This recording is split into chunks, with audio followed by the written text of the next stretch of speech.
Donc dans ce module, j'aimerais bien vous introduire tout ce qui est la génération de code avec IA, donc la génération d'applications, la génération de sites, la génération de landing page, la génération de simulateurs, la génération de X ou Y choses dont vous pourriez avoir besoin. Je vais vous présenter du coup, pour le premier module, ce sera Bolt, donc qui est quand même assez connu pour gérer du code avec les IA. Petite note, tous les outils que je vais vous montrer, tous les outils utilisent Claude 3.5 et là maintenant Claude 3.7 Sonnet de chez Anthropic. Tous les outils l'utilisent tout simplement parce qu'il a été optimisé pour le code et que c'est un des meilleurs modèles pour le moment à utiliser pour coder avec l'IA. Si jamais vous regardez cette vidéo plus tard, peut-être que ça aura changé, mais là actuellement, c'est 3.5, 3.7 qui prend le dessus. Bien entendu que pour tout ce qui est la génération de prompts, pour tout ce qui est la direction technique, la stack technique à utiliser, si vous n'êtes pas développeur comme je le suis, pas développeur non plus, tout simplement vous allez demander soit un DeepSeek A1, soit un O1, soit un O3, voilà, de vous structurer le projet en expliquant tout simplement ce que vous souhaitez réaliser. Et le gros avantage de toutes ces plateformes, c'est que il y a déjà des pré-prompts, des systèmes prompts qui sont mis en place pour que les IA soient optimisés à coder. Donc vraiment, concentrez-vous sur les fonctionnalités que vous souhaitez voir apparaître sur votre application. Et pour commencer, et tout le long du module avec les différents outils, on va se baser sur une application de to-do list classique. Donc on va pouvoir ajouter des nouvelles tâches, marquer les tâches comme terminées, supprimer des tâches, filtrer, sauvegarder les tâches dans le navigateur. Et ensuite on va pouvoir avoir un champ de saisie pour les nouvelles tâches, des cases à cocher pour marquer les tâches comme terminées, un bouton de suppression, des boutons de filtre et un compteur montrant le nombre de tâches restantes. Donc voilà, on va utiliser ce prompt-là pour l'exemple. Ici, on va pouvoir venir lui rajouter des fichiers. Donc si jamais vous avez déjà des PDF, des CSV, de la documentation, ou quoi que ce soit, vous pouvez le lier. Vous pouvez également lui mettre des images en guise de pistes graphiques. Et ensuite, ici, vous avez un truc qui s'appelle améliorer le prompt. Donc du coup, si on utilise ça, en gros, ça va faire un appel à un API pour que le prompt soit un petit peu plus complet pour que ça fitte bien avec Bolt. Donc là, on va le laisser faire, voilà. Donc du coup, là, ici, on va lancer l'application. Vous allez voir que le code va être généré en temps réel. Généralement, ce qu'on fait quand on connaît pas, c'est qu'on va pas forcément lui dire tel ou tel type de framework à utiliser, de code. Là, ici, on est resté simple, on a pris du HTML, CSS, JavaScript. Dans un prochain module, je vous expliquerai un petit peu tout ce il est possible de faire en termes de création d'applications. Donc ici, là, il va utiliser React et TypeScript et Tailwind CSS pour le style. Donc ce sont des modèles de framework de code qui vont vous permettre de réaliser toutes ces applications. Donc là, il est en train de faire tout ce qui est... il a terminé justement en fait l'application. Je pensais pas que ça allait être aussi rapide. Et donc là, du coup, en fait, il a généré le code, il a compilé, il a installé toutes les dépendances nécessaires afin que nous puissions utiliser l'application justement. Et donc là, vous voyez que il a bien créé une liste de tâches. On a du coup notre liste de saisie pour ajouter de nouvelles tâches. On a les filtres, toutes les tâches actives terminées. On a 0 tâche et on va pouvoir nettoyer. Donc on va tester tout de suite. Sortir les poubelles. Si on fait ajouter, on voit bien que du coup, j'ai ma tâche qui est ici, j'ai bien une tâche restante. Je peux la sélectionner pour dire que la tâche est terminée. Donc là, ça se met bien à jour. Si jamais je veux supprimer, ça fonctionne. Si jamais, sortir les poubelles, si je me mets dans active, le filtre fonctionne bien. Dans terminé, c'est bon. Si par contre je le fais ici dans active, ça disparaît. Ça c'est bon. Et si je fais nettoyer, ça supprime tout. Donc ça marche plutôt bien.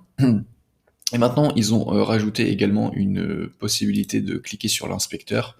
Et par exemple, si on veut modifier ce header ici, donc là, on va dire à Bolt qu'on veut modifier le header. J'aimerais que tu me fasses un dégradé qui ressemble à un pelage de léopard. Ne me demandez pas pourquoi. C'est arrivé comme ça. Donc là, du coup, j'ai bien sélectionné un élément de mon code. Bon, là, clairement, on fait le building the project. Je pense que il a pas trop kiffé. Généralement, bon, oubliez sur ça. Après, si jamais vous faites des erreurs et qu'il vous casse le truc, vous pouvez du coup revenir en arrière pour faire un checkpoint. Donc du coup, il va vous dire que, ok, on va reprendre à l'étape d'avant du code généré. Et une des grosses avantages d'utiliser Bolt, c'est que du coup, comme je vous ai dit, pour l'inspecteur, pour aller repérer quelques petits éléments et le modifier, parce que peut-être que si on le fait ici sur le background et je lui dis change, ouais, on va faire un truc plus simple, change le background en mode dark. Normalement, bon, là, il aura pas trop de complexité. J'avoue que le petit passage en léopard, c'était peut-être un peu abusé. Mais du coup, il va bien du coup, identifier le fichier sur lequel il faut qu'il modifie. Et ensuite, il va mettre à jour le code, donc le temps qu'il écrive. Donc là, on peut voir en temps réel ce qu'il est en train de faire. Donc par contre, là, ce qui est bizarre, c'est qu'il a réécrit tout le code et il n'avait pas forcément besoin de faire tout ça. Mais en fait, c'est un gros avantage quand on n'est pas forcément développeur de pouvoir avoir une petite application.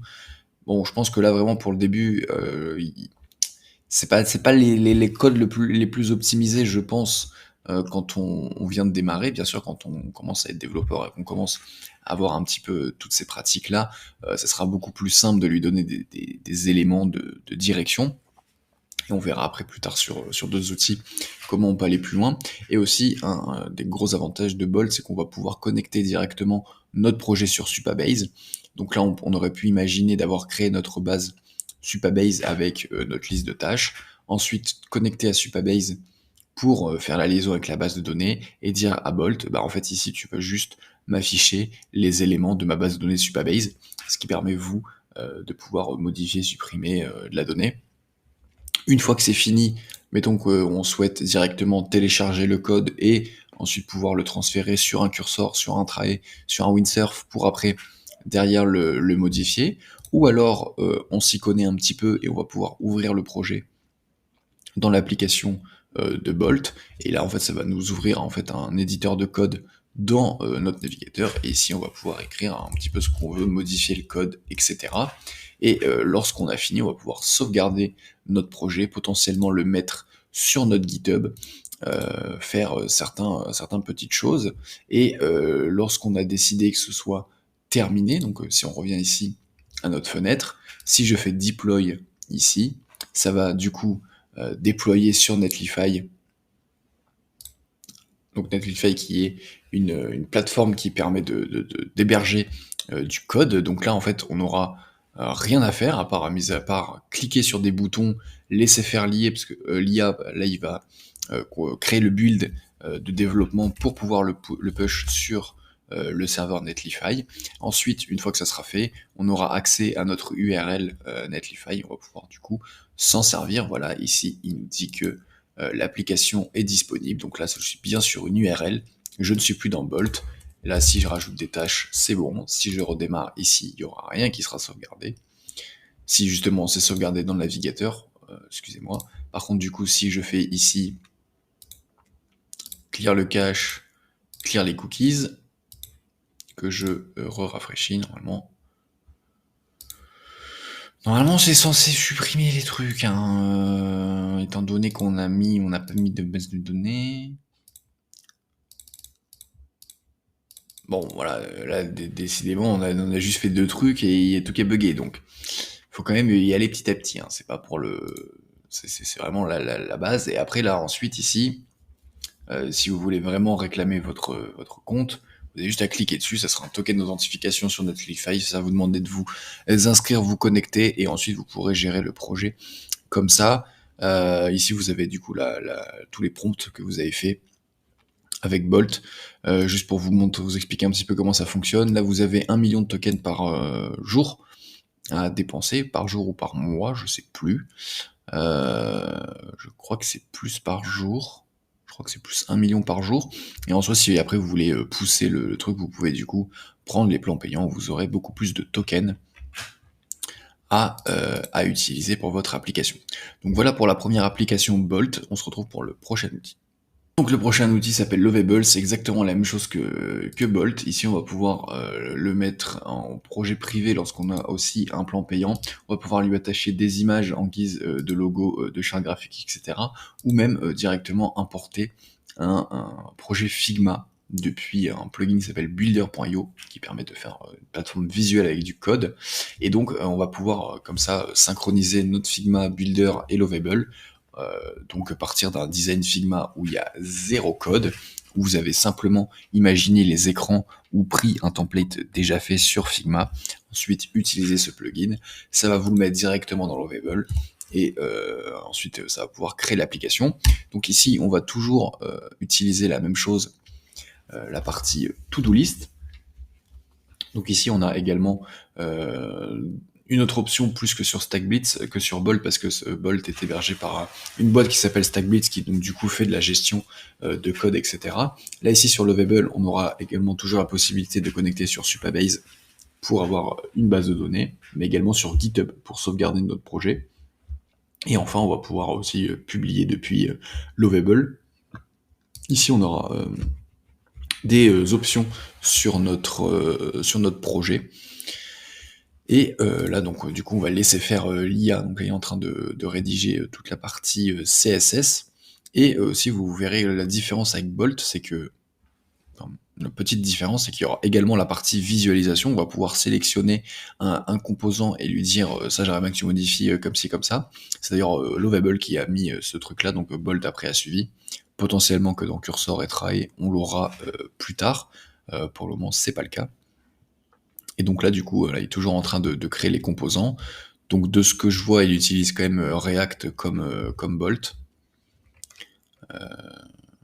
Ah d'ailleurs, ce qui est marrant, c'est que j'ai pas pris le prompt de Bolt, j'ai pris le pré-prompt que j'avais créé. Et ensuite, vous vous souvenez, on a amélioré le prompt avec Bolt. Donc là, on va voir comment ça fonctionne. Donc là, du coup, il est en train de précharger la chose. Et donc, vous voyez, c'est quand même marrant parce que on a la même idée, on n'a pas le même prompt, on utilise la même IA, mais on n'utilise pas les mêmes outils, et on a un résultat complètement différent. Donc ici, si on fait sortir les poubelles, pareil, on a bien les tâches actives dans terminer, il n'y a rien, et par contre là c'est de la merde parce que du coup, on n'a pas le menu, donc typiquement ça serait un truc qu'on pourrait lui dire. Donc là on va pouvoir par exemple lui faire une capture d'écran, lui dire attention, les filtres des tâches disparaissent quand je clique sur le filtre terminé. Fais en sorte que ce soit fonctionnel. Donc ce sera tout le temps ce genre de choses que vous allez communiquer avec l'IA. C'est-à-dire que vous allez avoir l'idée, il va vous la mettre en place, et ensuite il y aura des choses à améliorer, à débugger, à modifier, à améliorer à chaque fois, pour que l'application soit la plus fidèle possible que celle que vous aviez en tête. Et donc voilà, ça sera beaucoup d'aller-retour entre vous et l'IA. Donc là voilà, et donc là ça s'est bien mis, donc là du coup c'est bien les tâches actives. En terminé, j'ai rien. En revanche, si je fais ça ici, donc active, ça a disparu, terminé, ça est bien, effacer, terminé, c'est bon. Et donc voilà, si le projet est terminé, soit, comme je vous ai dit, on va pouvoir connecter une base de données pour afficher les tâches dans notre base, ou bien le push sur GitHub pour sauvegarder et pouvoir réutiliser potentiellement ce Git sur un Vercel, un Netlify, votre serveur, etc. pour pouvoir l'héberger. Maintenant, on passe aux outils qui doivent être installés directement en local sur votre ordinateur, parce que jusqu'à présent, Bolt et Lovable sont des outils qui peuvent s'utiliser en ligne. En revanche, là, les trois outils que je vais vous montrer sont en fait des extensions, des améliorations, des forks de l'outil qui s'appelle VS Code. VS Code, c'est quoi? VS Code, c'est un IDE qui permet en fait un éditeur de code qui a été développé par Microsoft et qui est là depuis 15 ans, depuis 10 ans pardon, c'est fait en 2015. Et donc voilà, ça permet en fait aux développeurs d'écrire son code dans une fenêtre qui est fait pour, d'accord? Ici, quand on arrive sur VS Code, il nous propose l'IA, donc qui est GitHub Copilot, donc toujours GitHub, hein, on se souvient, c'est l'outil qui permet de sauvegarder son code, et bien entendu que c'est une entreprise à part entière. Ils ont également développé une IA qui, pour le moment, n'est pas au niveau de Claude 3.7, là c'est vraiment plus pour les développeurs, pour les aider dans leur processus. C'est pas forcément pour créer une app de A à Z. Là vraiment, Windsurf, Cursor et Trae, ça sera vraiment pour faire exactement comme Bolt et Lovable. Donc pour ça, il va falloir le télécharger. Pour ce module-là, je ne vais pas utiliser Windsurf, je vais utiliser du coup Trae et Cursor, car il y a quand même deux grosses différences notables. Bon, Cursor, c'est le plus connu, c'est celui qui est le plus utilisé et le plus puissant, alors que ça fait exactement la même chose, d'accord, mais étant donné qu'on va pouvoir le télécharger sur notre PC, beaucoup de développeurs s'accordent à dire que c'est quand même vraiment très très propre, sachant que en fait plus ça va évoluer, plus les modèles vont être évolués niveau code, etc. Et déjà quand on passe de Claude 3.5 à Claude 3.7, on a déjà eu une grosse différence. Donc si jamais il y a un Claude 3.9, un Claude 4, une IA vraiment spécialisée en code, etc., ça ira beaucoup beaucoup mieux.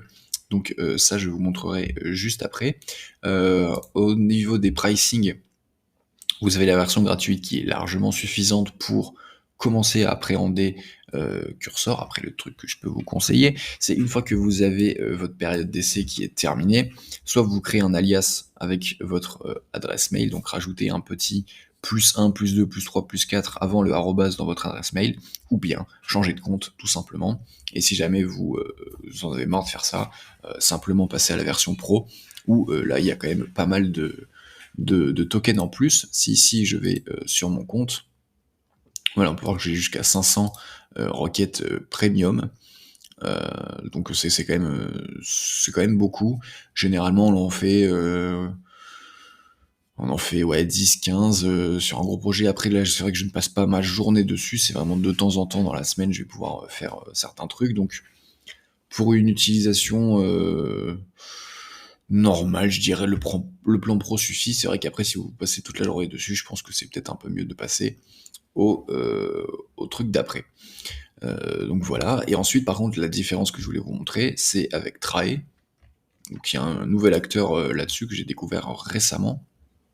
Ça fait exactement la même chose que Cursor, légèrement amélioré en termes de design d'interface, et surtout, c'est que c'est gratuit.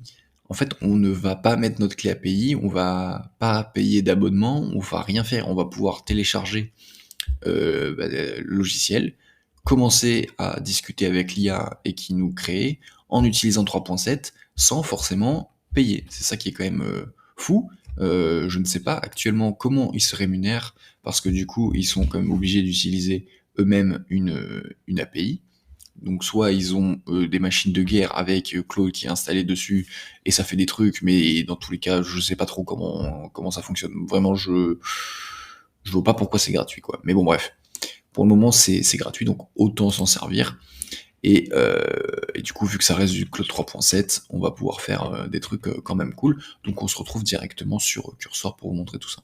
On se retrouve donc sur Cursor, donc ça ressemble à ça. Donc c'est une fenêtre VS Code. Si jamais vous avez déjà utilisé VS Code ou si vous n'avez pas utilisé VS Code, c'est ce que je vous expliquais tout à l'heure. Donc là, c'est bien une application Windows sur mon ordi. Bien sûr, si vous êtes sur Mac, c'est pareil. Mais ce que je veux dire, c'est que c'est vraiment une application téléchargée sur votre ordi. Et ici, on peut voir un projet qui a été fait en Next.js par l'IA. Donc ici, j'ai bien l'historique de mes conversations. Et en fait, tout le long, j'ai prompté avec lui pour qu'il me fasse telle ou telle chose. Donc du coup, il a utilisé le langage Next.js, donc pour faire tout ce qui est la partie front et back.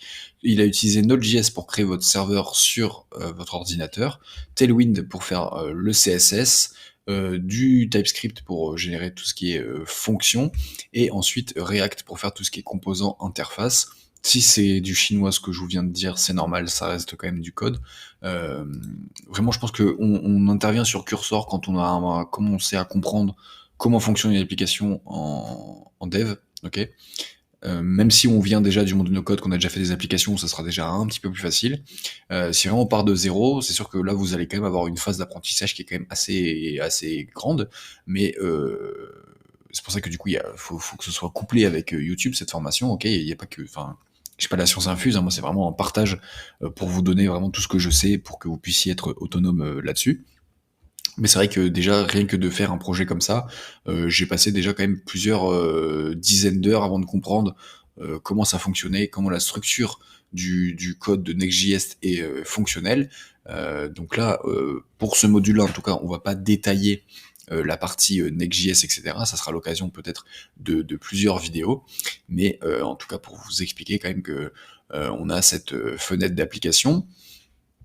Et donc, généralement, ça se déroule comment? Et donc ici, vous avez toute la partie de gauche où vous avez en fait tous les fichiers qui de votre site, de votre application. Ici, vous avez la possibilité de rechercher des fichiers ou dans les fichiers certaines fonctionnalités, certains bouts de code. Ici, vous allez pouvoir connecter votre GitHub. Donc, comme sur Bolt ou comme sur Lovable, on va pouvoir venir faire des checkpoints ou des sauvegardes. Ici, on a un peu plus la main sur le code, c'est-à-dire qu'à un moment donné, quand la première brique de notre application, par exemple, je sais pas, votre landing page, elle est déjà faite, elle est déjà finie, vous vous dites, ok, bon, là pour aujourd'hui, j'ai terminé, j'aimerais bien quand même sauvegarder ce que j'ai fait en ligne, si jamais à un moment donné, votre ordinateur il plante dans la nuit et que vous pouvez pas le récupérer, c'est un peu chiant. Du coup, vous allez simplement créer un compte sur GitHub, vous inscrire, venir ici cliquer sur Push to GitHub, ça va vous installer. En fait, ça va vous demander du coup de vous connecter avec GitHub. Donc, si vous n'avez pas de compte, venez vous connecter là-dessus. Et ensuite, vous allez pouvoir demander à l'IA, ok, voici, je me suis connecté à GitHub. Maintenant, comment je fais pour sauvegarder le code que tu viens de me générer dans GitHub? Et là, en fait, il va aller sortir pas mal de commandes pour faire tout ça. Est-ce que je l'ai là? Je sais pas. Non, je l'avais fait sur un autre truc, parce que là, vous voyez que j'ai pas initié mon repo sur GitHub.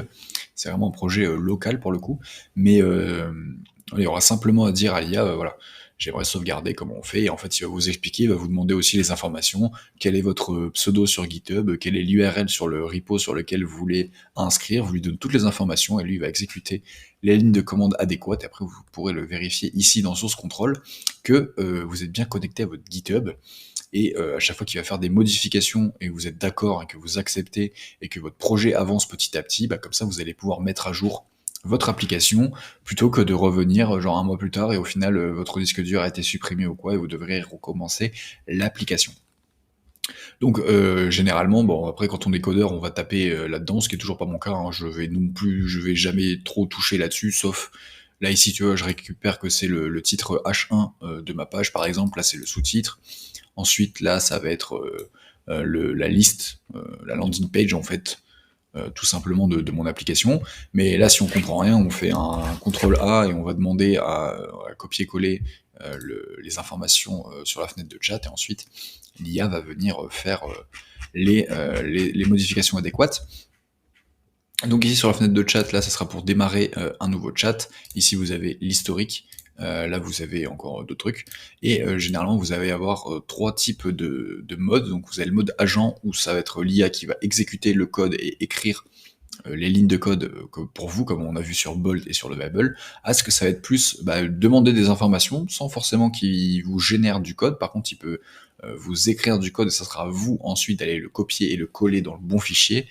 Donc généralement, on laisse faire l'IA parce qu'on sait pas trop dans quel fichier aller modifier les trucs. Et ensuite, dans Edit, là c'est un nouveau mode qui vient de sortir. Je pense que ça sera uniquement peut-être pour modifier une page spécifique de votre application. Et en gros, ce qui fait la grosse force de Cursor, c'est qu'en fait, on va pouvoir lui mettre ici un contexte. Donc de base, Cursor a le contexte de votre base de données, mais c'est pas tout le temps le cas. Donc généralement ici, on va avoir le petit menu pour ajouter du contexte.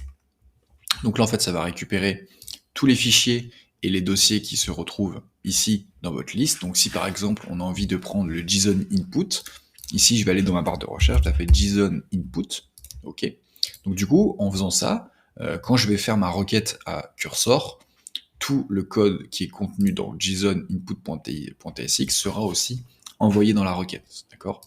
Ensuite, je vais pouvoir mettre du code particulier si jamais j'en ai besoin. Je vais pouvoir mettre de la documentation.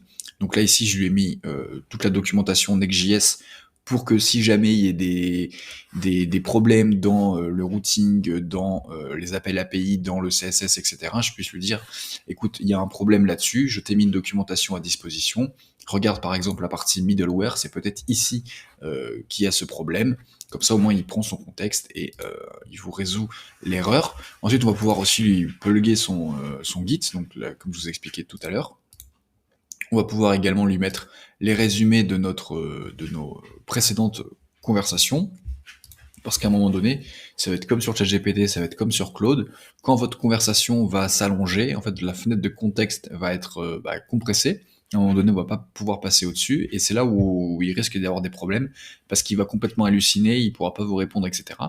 Donc maintenant, il y a une nouvelle fonction dans Cursor qui va vous montrer, en fait, à partir de quel moment la fenêtre de contexte a besoin d'être initialisée. Vous irez cliquer, normalement, attendez, je pense que je dois avoir un truc... non, sauf que je l'avais déjà utilisé. En fait, il va vous dire, voilà, ici, là, vous avez Start a new chat for better result. Donc là, si vous faites cliquer sur New chat, de base, en fait, ça va vous mettre le résumé du composer. En fait, ça sera un résumé de la conversation que vous avez eue juste avant avec Claude, pour le mettre dans un nouveau composer, pour que ici, il ait le contexte de ce que vous avez créé juste avant. Et ensuite, si vous travaillez sur un truc particulier, bah là, vous pouvez lui dire, bah en fait, là, ici, par rapport à cette conversation, bah là, j'aimerais bien rajouter des fonctionnalités, par exemple, sur la conversion par IA. D'accord ? Vous pouvez également lui rajouter des recherches web. Donc si jamais vous avez une documentation à portée de main, du coup vous prenez le site internet, vous venez sur Cursor le coller. Donc là ici j'ai pris le site de Trae. Donc en fait comme ça il va pouvoir aller naviguer sur la page, ressortir les informations et pouvoir les traiter. Et ensuite vous avez aussi une partie qui est super cool, c'est tout ce qui est partie Cursor Rules. Donc ici les rules, si je viens dans les préférences Cursor Setting, donc ça en gros ça sera toutes les options de Cursor, c'est là où vous allez vous connecter pour votre compte.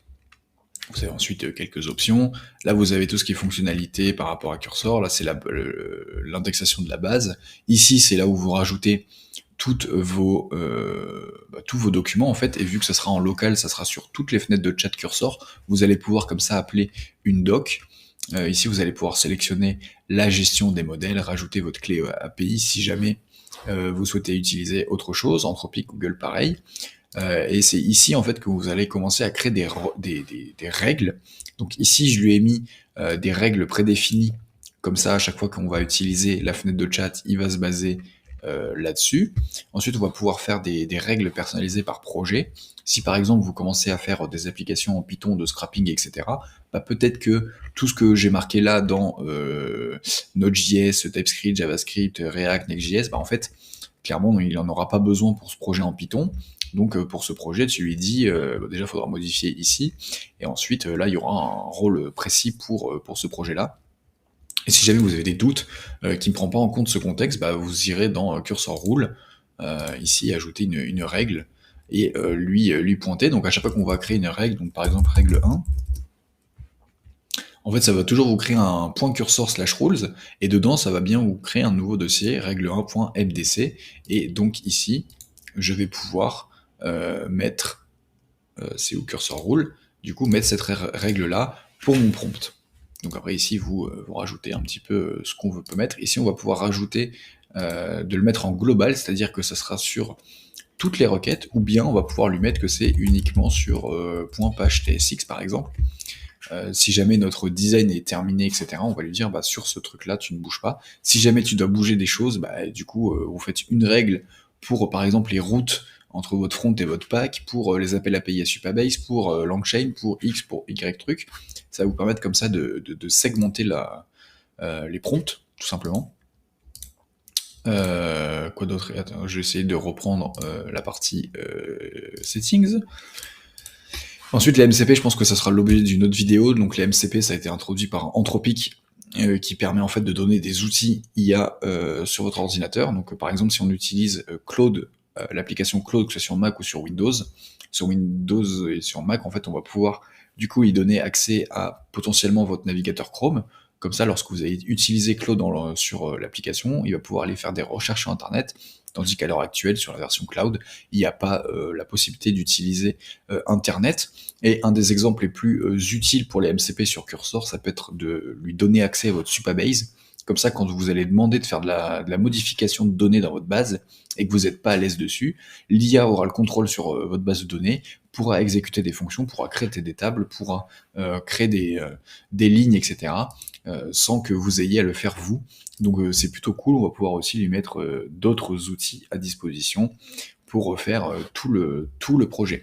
Donc ce que je vous propose de faire ici, c'est que je vais créer un nouveau projet pour tester la to-do list. Donc ici, je vais, là vous voyez pas, mais je suis en train de me faire un nouveau dossier sur mon bureau.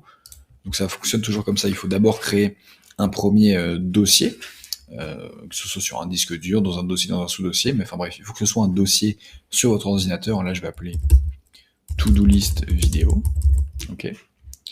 Une fois que c'est fait, je vais pouvoir du coup ici ouvrir un nouveau fichier, aller récupérer sur mon Windows ici to-do list vidéo.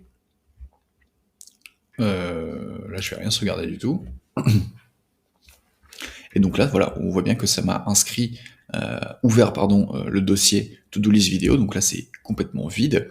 Et ici, donc, on va demander à Claude de pouvoir générer l'application de to-do list comme on l'a fait sur les autres.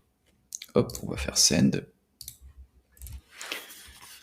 Et donc du coup, ici on aura la possibilité également de faire Claude 3.7, Claude 3.7 Thinking, etc. pour faire certains trucs, ou ChatGPT 4.5 pour l'utiliser actuellement. Donc là, il est en train de créer des trucs. Donc ici, moi je l'ai configuré pour que il fasse les actions automatiquement, mais là vous voyez que il va commencer à déclencher l'application Next.js, TypeScript, Tailwind, CSS, et là en fait c'est une ligne de commande, et là vous voyez qu'en fait il se passe rien parce que dans le terminal, en fait il nous demande de faire une action, ici c'est de faire yes, donc en fait pour installer l'application, là il s'est complètement foiré parce qu'il ne faut pas mettre d'espace, donc hop, il est refait. Ici on va faire le pop-out, on va le mettre là, ici on va faire non, on va faire yes, on va tout mettre par défaut. Donc là ici on va annuler parce que c'est en train de tourner pour rien. Donc là le problème c'est qu'il est en train d'être bourré complètement. Donc c'est souvent le cas quand on démarre un projet. Là il est en train de partir en sucette. Donc là en fait on va juste attendre que notre application se crée, d'accord? Donc c'est généralement long. Ce que je vous conseille, c'est quand vous démarrez une application comme ça, faites-vous l'installation de Next.js, du framework que vous souhaitez, parce que des fois il a tendance à ne pas savoir comment le faire. Et là vous voyez en fait il a voulu écrire to-do list vidéo, sauf qu'en fait il était déjà dans le dossier to-do list vidéo. Vu qu'il y a un espace, on peut pas créer l'application, donc du coup il a dû le refaire to-do list machin, et donc du coup là c'est ce qu'on est en train d'installer ici. Donc là on attend juste un petit peu et je vous retrouve quand l'installation de Next.js a fini. Donc c'est bon, Next.js a été installé, et là en fait vous voyez qu'on a bien un dossier to-do list vidéo, et ensuite il nous a créé un dossier to-do list et dans lequel contient notre application.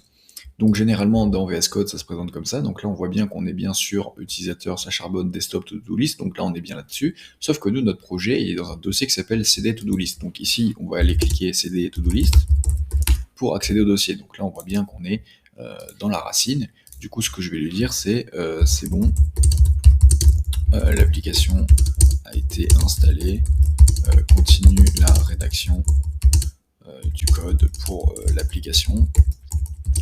Nous sommes dans le dossier to-do list, voici l'URL d'accès. Donc comme ça en fait il faut bien lui notifier qu'on a bien changé de dossier, parce que sinon il va s'acharner à ne pas lire les documents, et donc en fait s'il reste dans to-do list, en fait lui il va voir que ça, et il va pas savoir que l'application a déjà été installée pour faire ça. Du coup il va réinstaller les dépendances, etc. Et nous on n'en veut pas, donc on va bien lui faire comme ça. Donc là maintenant il prend la structure pour bien comprendre ce qui se passe.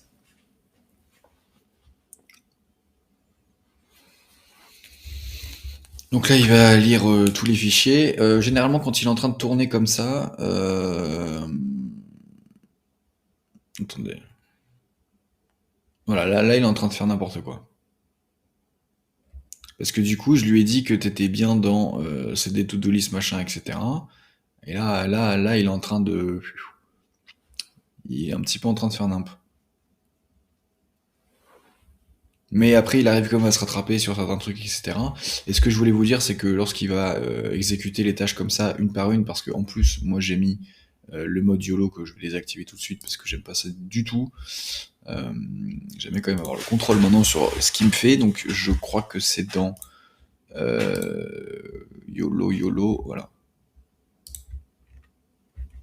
Donc en fait, le mode YOLO, c'est un mode vous, en fait, vous acceptez tout ce qu'il est en train de faire.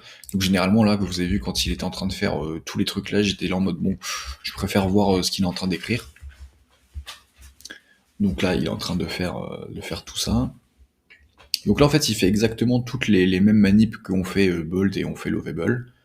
Là, vous pouvez voir que ça reste un petit peu plus long parce que du coup, il a dû créer la dépendance, il a dû créer le truc. En plus, on avait un petit problème de fichier, etc., etc. Mais ensuite, là, voilà, faut juste le laisser tourner, et lorsqu'il va atteindre ses 25 actions, à un moment donné, ça va stopper, on va pouvoir le faire. Je vous conseille aussi d'accepter à chaque fois, surtout quand c'est la première génération. Après, ça sera peut-être un peu plus intéressant quand vous allez prendre, pardon, du niveau de l'expérience, etc., de voir un petit peu ce qu'il est en train de modifier, parce que peut-être qu'à force de voir le code, vous allez commencer à le comprendre. Généralement, après, il vous met aussi les commentaires sur quel truc fait quoi dans le type de code. Et à un moment donné, vous allez pouvoir dire que là, en mode, il est en train de supprimer une dépendance ultra importante et vous savez pas pourquoi. Et le fait de suivre pas à pas tout ce qu'il est en train de faire, clairement, ça peut être cool. Donc là, en fait, il a terminé. Donc ici, par contre, je vais annuler sa requête parce qu'on va le faire nous à la main. Donc là, ici, on va accepter tous les changements.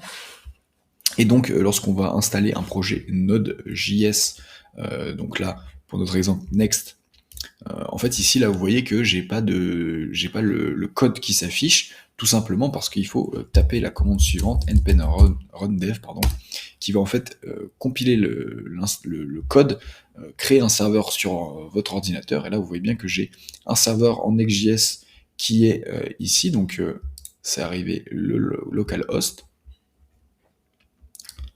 Et du coup, je vous retrouve pour vous montrer à quoi ça ressemble. Donc du coup, là, on peut bien voir que ça fait bien la liste de tâches. Donc ici, si on met sortir les poubelles, là, vous voyez déjà que le CSS, il est pas dingue parce qu'on peut rien voir. Donc ici, on va commencer à prendre une première capture d'écran, à revenir sur cursor, à mettre l'image. On va continuer. Donc sortir les poubelles, si on fait ajouter, là, ça s'affiche bien. Si je fais active, ça c'est bon. Si je fais terminer, c'est bien ici. Là, si je coche ça, c'est plus dans actif, c'est dans terminé, donc ça c'est bon. Si je supprime, ça c'est bon.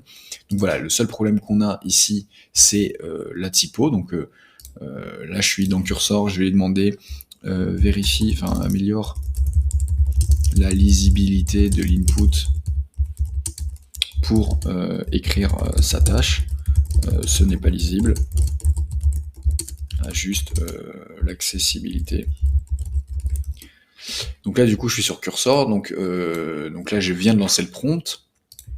En gros, ce qui se passe, c'est que vu que l'application ici, elle est en train d'être lancée, tout le code qui va être modifié par cursor dans son coin va se mettre, voilà. Vous voyez que ça s'est mis automatiquement à jour.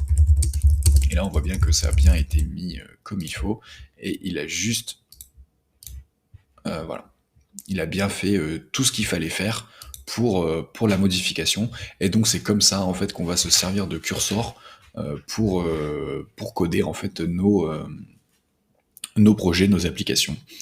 Si jamais vous avez tout ce qui est bug, erreur, etc., généralement, quand il y a une erreur, ça va vous l'afficher ici en rouge, en gros pop-up qui vous dit là il y a un problème. Donc généralement, vous copiez cette erreur, vous allez le donner à cursor en mode bah voici, il y a eu cette erreur. Vous pouvez également lui filer des captures d'écran de comment vous avez fait tel ou tel truc. Et bon là, vous voyez qu'il me rajoute encore des trucs en plus. Moi, j'avais juste demandé de modifier la typo, mais c'est pas plus mal non plus. Et donc comme ça, voilà, ça sera à force d'itération et d'itération et d'itération entre vous et la machine, vous allez pouvoir commencer comme ça à aller progressivement dans la complexité des applications. Donc là, il est vraiment en train de modifier toute l'UI alors que je lui ai juste demandé de faire le truc, mais ça fonctionne comme ça. Bien entendu que si jamais vous voulez connecter des bases de données externes, notamment du Supabase, il est en totale capacité de le faire. Je vous conseille quand même de comprendre comment ça fonctionne, comme ça si vous identifiez des problèmes ou des bugs, vous serez plus à même de lui répondre pour éviter de perdre des tokens, pour aller plus vite dans la création de l'application.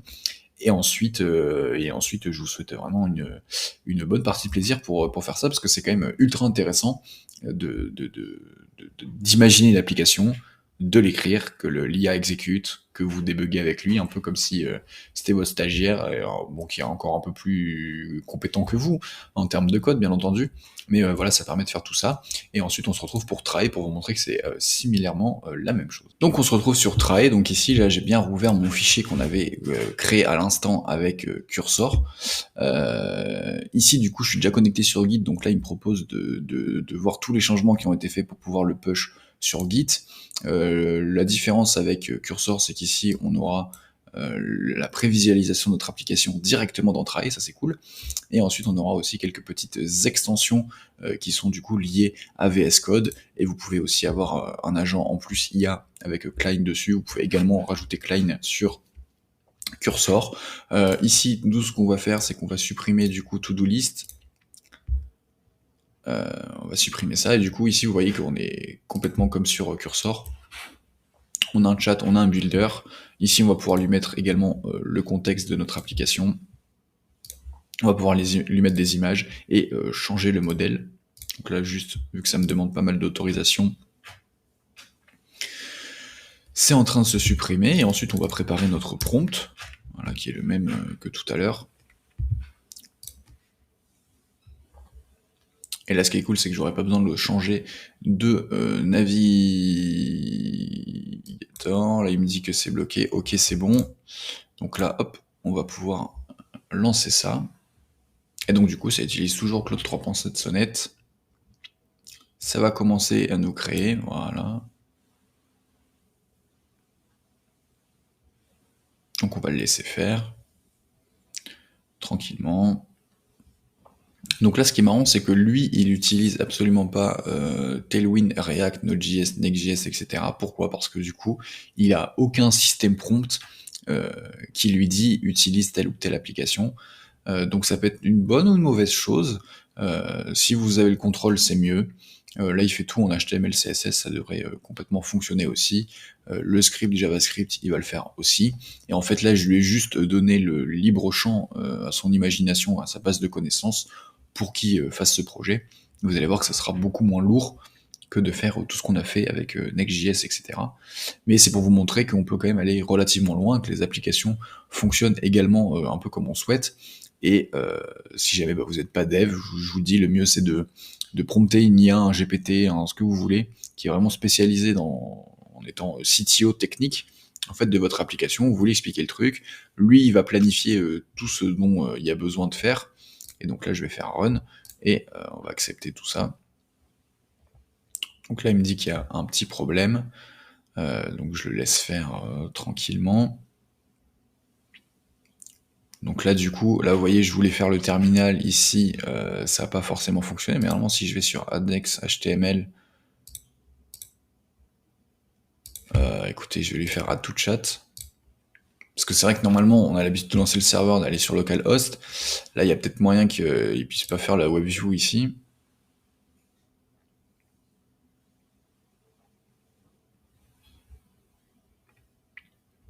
Bon, voilà. C'est pour ça que des fois, c'est bien de payer, parce qu'au moins, on n'est pas bloqué. Alors attendez, je vais juste, du coup, démarrer le index.html et je me retrouve juste après pour voir à quoi ça ressemble. Hop, attendez, je vais juste... Ok, je vais vous reprendre. Donc, encore une fois, on a fait du coup cursor, lovable, bolt et ici try. Donc c'est 4 fois la même IA et c'est 4 fois pas le même résultat à chaque fois. Hein. Sortir les poubelles. Donc là, en actif, c'est bon. En terminé, c'est bon. Ici, si je fais ça, c'est bon, et si je supprime, c'est bon. Et donc là, du coup, vous voyez qu'il n'y a pas besoin de la lourdeur d'utiliser un serveur Next.js, Tailwind et tout le tutti quanti que je vous ai montré sur Cursor. HTML, CSS, c'est bon. Si par contre, du coup, on avait pris le prompt d'utiliser telle ou telle librairie, de réutiliser le truc de Cursor, etc., il aurait fait de la même manière. Mais voilà, pour une simple application de to-do list, il n'y a pas besoin de faire tout ça. Si par contre on avait dû connecter un Supabase ou quoi, on aurait dû passer le projet en Node.js avec Next.js. Et donc voilà un petit peu sur les points importants pour coder avec l'IA, comme ça vous avez un petit peu un début de piste si jamais vous voulez commencer à faire des applications avec l'IA. Et je vous souhaite beaucoup d'amusement dans cette aventure.